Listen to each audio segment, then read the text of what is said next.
Tiga gelar tentang Roh Kudus.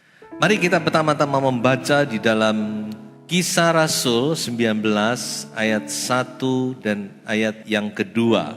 Ketika Apolos masih di Korintus, Paulus sudah menjelajah daerah-daerah pedalaman dan tiba di Efesus. Di situ didapatinya beberapa orang murid, katanya kepada mereka, "Sudahkah kamu menerima Roh Kudus ketika kamu menjadi percaya?"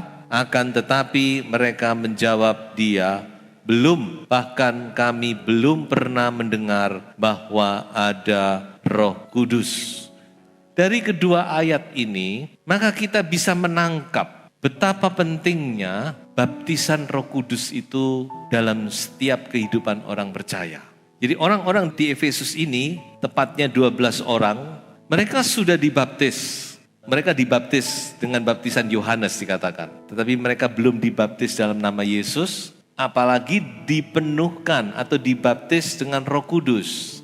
Jadi saudara-saudara, yang ditanyakan Paulus pertama-tama ketika dia bertemu dengan orang-orang Efesus ini, bukan hal yang lain.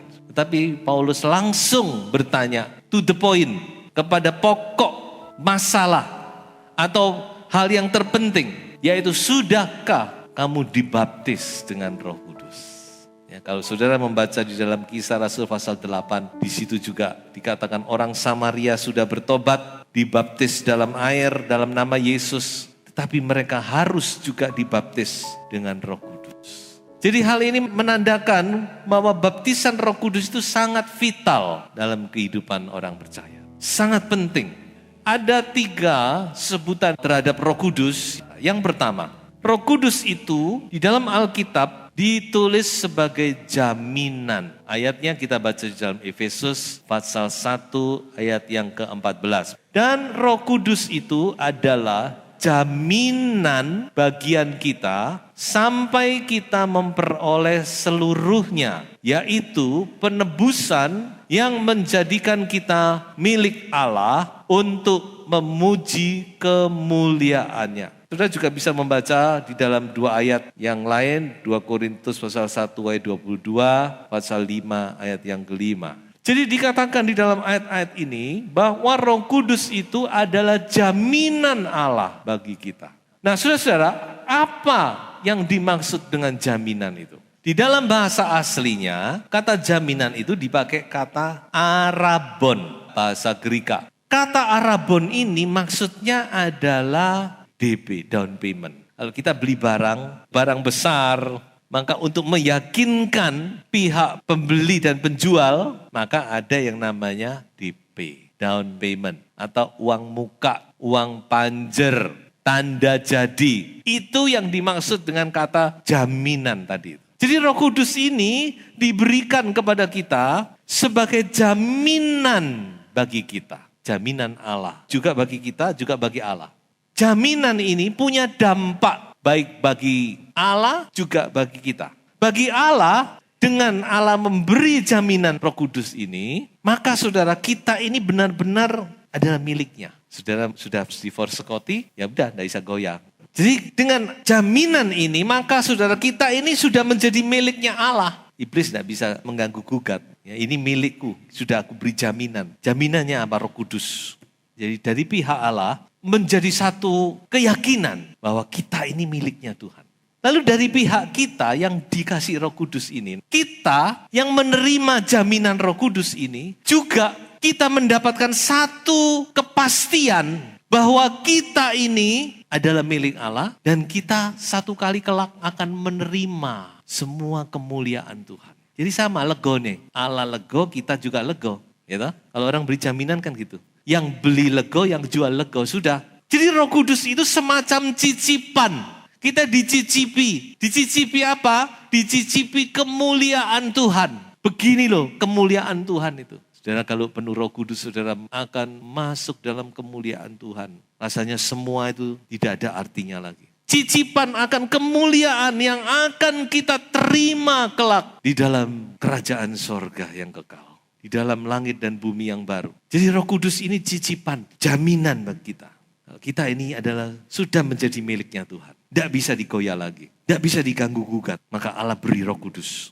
Ada satu cerita di dalam Alkitab, di dalam Kejadian 38. Cerita ini agak surem. Tapi ada hal-hal yang luar biasa yang bisa kita pelajari dari cerita ini. Bagaimana seorang Tamar, dan sudah harus tahu bahwa kalau cerita itu dimasukkan dalam Alkitab, pasti itu penting. Salah satunya memberitahu asal-usulnya Tuhan Yesus. Karena Yesus dari suku Yehuda secara daging. Nah, dalam cerita ini kita mempelajari bagaimana seorang wanita yang namanya Tamar, dia dengan begitu hikmatnya, dia meminta jaminan dari Yehuda. Yang sebenarnya ayah mertuanya sendiri. Sudah baca, saya tidak terang jelaskan di sini. Kalau sudah baca, sudah ingat apa yang saya katakan, sudah akan mengerti. Jadi Tamar ini dia minta jaminan dari Yehuda. Beri aku satu tanda. Dan Yehuda berikan cincinnya, lalu kalau misalnya tongkatnya. Ya. Singkat cerita, jaminan itulah yang menyelamatkan Tamar. Kalau tidak ada jaminan itu, Tamar sudah mati. Jadi jaminan itu penting bukan? Jaminan itu punya kekuatan. Bahwa kita ini benar-benar miliknya Tuhan. Kita tidak usah goyah lagi. Tidak usah bimbang lagi. Tidak usah ragu lagi. Itulah salah satu kegunaan dari Roh Kudus. Sebab itu saudara-saudara, Roh Kudus itu adalah DP-nya Allah bagi saudara. Baptisan Roh Kudus itu DP-nya Allah. Tuhan kasih DP. Ini loh kamu tak DP. Wis kamu sing lego. Ini adalah bagian yang pertama.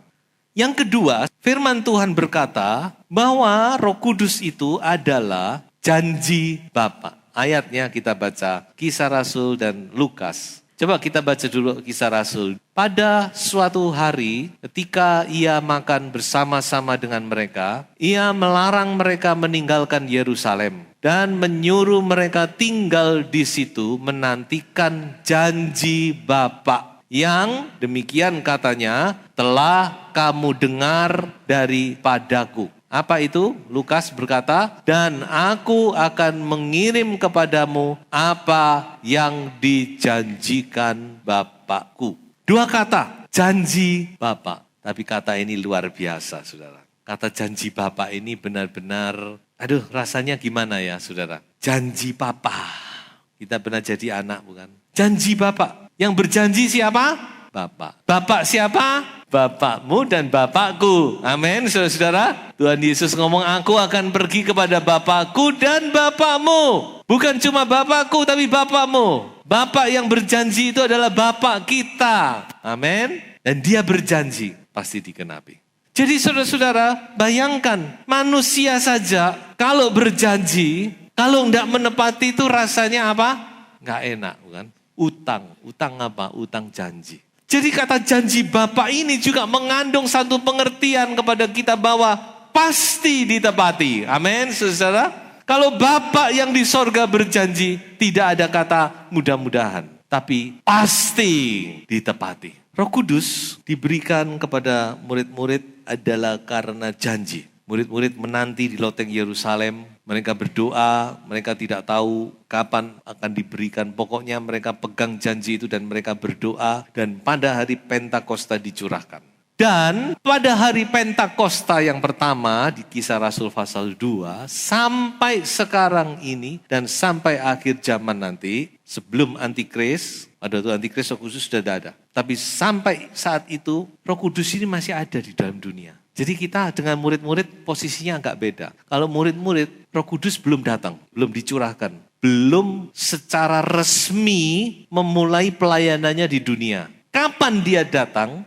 Kapan Roh Kudus itu secara resmi dia mulai pelayanan di dunia? Pada waktu Kisah Rasul pasal 2. Dia datang menggantikan Yesus. Makanya di Kisah Rasul pasal 2 ada fenomena-fenomena yang luar biasa. ada lidah-lidah api, ada suara gemuruh, ada goncangan gempa dan sebagainya. Nggak usah heran, karena itu saat pertama kali Roh Kudus masuk ke dalam dunia. Sama, kalau kita gambarkan seperti waktu Yesus lahir, kan ada fenomena-fenomena yang supranatural, kan? Bintang, ada malaikat datang, bala tentara, dan sebagainya. Nah, sudah sejak Kisah Rasul 2 itu, Roh Kudus masih di dunia. Jadi sebenarnya kalau kita mengacu ke situ, kita sudah tinggal terima saja. Roh Kudus ada saat ini, di tengah-tengah kita. Kita buka hati kita sambut kehadirannya. Dengan hati yang rindu, dengan kerendahan hati kita datang.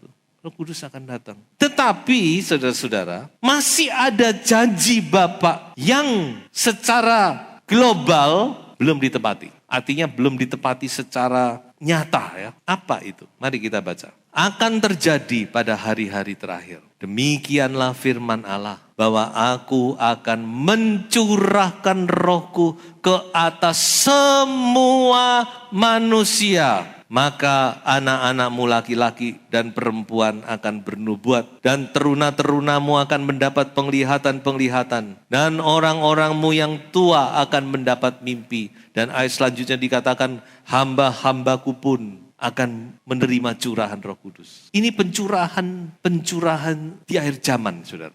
Ini yang kita masih belum alami. Belum, karena ini pasti luar biasa, saudara. Bagaimana setiap orang percaya itu akan dipenuhkan dengan Roh Kudus. Digerojok sudah sama Tuhan, kerannya dibuka karena sudah mendekati masa Roh Kudus selesai bertugas. Kemudian masuk antikristus 3,5 tahun. Pasti ini kemurahan Tuhan yang luar biasa dicurahkan. Nah ini saudara-saudara, mari kita tetap ya seperti murid-murid menantikan janji itu digenapi. Menantikan, tetap percaya bahwa janji Bapa ini pasti akan terjadi dalam nama Yesus. Karena Bapa yang berjanji itu setia. Jadi saudara-saudara, mari kita terus bahkan semakin hari semakin rindu. Kita mau terus, saudara. Kita rindu Roh Kudus itu benar-benar dicurahkan dalam kehidupan kita dan gereja Tuhan. Yang berikutnya, yang ketiga dan terakhir, Roh Kudus itu punya titel, punya sebutan adalah Roh Anak. Nah mari kita baca ayatnya. Sebab kamu tidak menerima roh perbudakan yang membuat kamu menjadi takut lagi, tetapi kamu telah menerima roh yang menjadikan kamu anak Allah. Oleh roh itu kita berseru, ya Aba, ya Bapa. Kita memanggil Allah Bapa surgawi. Mengapa kita bisa memanggil dengan sebutan yang begitu dekat? Karena Roh Kudus itu menjadikan kita ini anak, meneguhkan, menyadarkan keanakan kita. Menjadi lebih teguh, lebih kuat dengan kehadiran Roh Kudus di dalam hidup kita. Tapi saya di sini mau menjelaskan kepada saudara. Kita menjadi anak Allah bukan karena Roh Kudus tuh ya. Jadi jangan dibalik. Firman Tuhan jelas berkata, ketika kita percaya kepada Yesus, Yohanes 1 ayat 12, barang siapa yang percaya kepada Yesus, menerima Yesus, dia diberi otoritas menjadi anak-anak Allah. Jadi anak Allah ini kita dapat karena kita percaya. Kita menerima Yesus, kita percaya Yesus adalah Tuhan kita percaya Yesus adalah anak Allah yang hidup, kita percaya kepada korbannya di atas kayu salib, maka kita menjadi anak Allah. Dan untuk meneguhkan keanakan kita ini, maka Tuhan berikan Roh Kudus. Kita baca lagi dulu ayat ini. Dan karena kamu adalah anak, maka Allah telah menyuruh roh anaknya ke dalam hati kita yang berseru, ya Aba, ya Bapa. Jadi Roh Kudus itu diberikan kepada anak-anak Allah.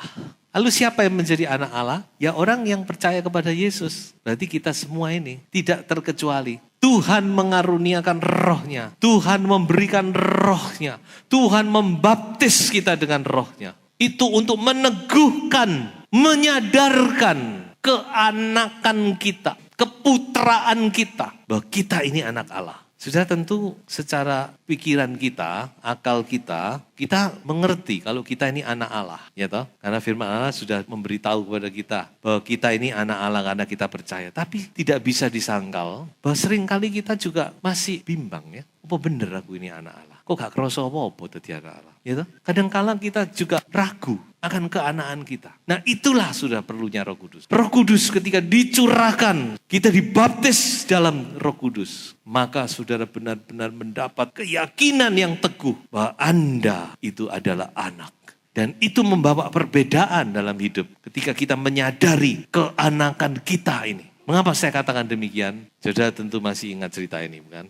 Anak sulung dan anak bungsu. Bagaimana cerita ini ditutup dalam Lukas pasal 15. Dikatakan di situ saudara-saudara, si anak sulung ini ketika adiknya pulang dan dipestakan oleh bapaknya, dia tidak terima, dia tidak bisa terima. Harusnya kan senang bukan? Tapi dia sama sekali tidak senang, malah dia marah dan dia dengan frontal dia tegur bapaknya. Dia katakan, "Bapak, si adikku ini baru saja memboroskan kekayaan. Bapak sambut dengan demikian rupa. Lalu bagaimana aku? Aku ini setiap hari melayani Bapak. Tapi masa anak kambing saja Bapak tidak pernah beri?" Coba saudara perhatikan. Lalu Bapak ini menjawab apa? "Anakku, engkau ini kan selalu sama-sama dengan aku. Segala kepunyaanku ini kepunyaanmu. Kepunyaanku, apa yang kamu lihat, baik di rumah, baik di ladang, dimanapun juga itu milikmu. Dengan lain kata kamu kenapa tidak mau pesta? Jangankan anak kambing, kamu mau pesta dengan lembu 100 ekor, silahkan. Bang itu milikmu." Kira-kira gitu ya.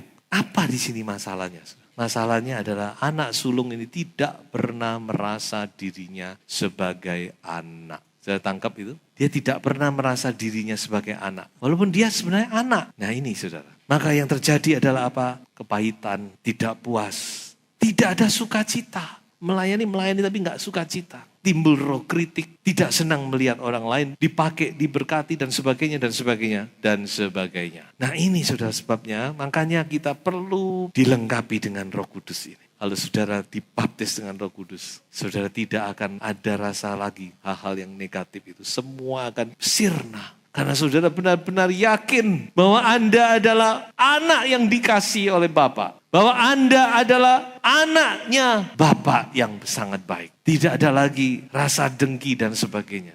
Itulah sebabnya saudara betapa Roh Kudus itu sangat menolong dalam hidup kita. Kita adalah anak, tetapi kita juga perlu saudara-saudara roh anak itu memperlengkapi hidup kita. Supaya kita benar-benar sukacita kita sempurna. Oleh sebab itu mari kita pakai kesempatan benar-benar kita datang seperti anak saja. Saya tahu bahwa banyak saudara yang rindu untuk dipenuhkan Roh Kudus. Mungkin ada anak-anak muda yang belum dipenuhkan Roh Kudus. Saudara ayo datang kepada Tuhan seperti anak saja. Roh Kudus itu pemberian Bapa. Ingat, ada ayat lain berkata, masa kalau Bapa yang jahat saja, kalau kamu minta ini masa dikasih ular, kamu minta roti masa dikasih kalajengking dan sebagainya bukan? Jadi Roh Kudus itu Bapa memberi kepada anak. Ini loh kamu anak, anakku, terima saja saudara. Dan saudara akan lengkap sukacitamu. Mintalah, kata Tuhan Yesus, supaya sukacitamu menjadi sempurna. Mintalah, maka akan diberikan. Carilah, maka kamu akan mendapat. Dan ketoklah pintu, maka pintu akan dibukakan bagi anak-anak Tuhan. Haleluya.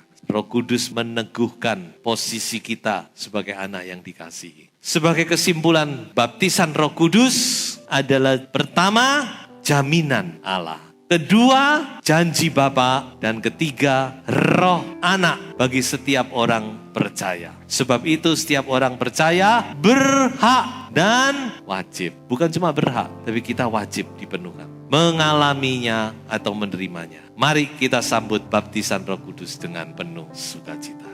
Tuhan memberkati.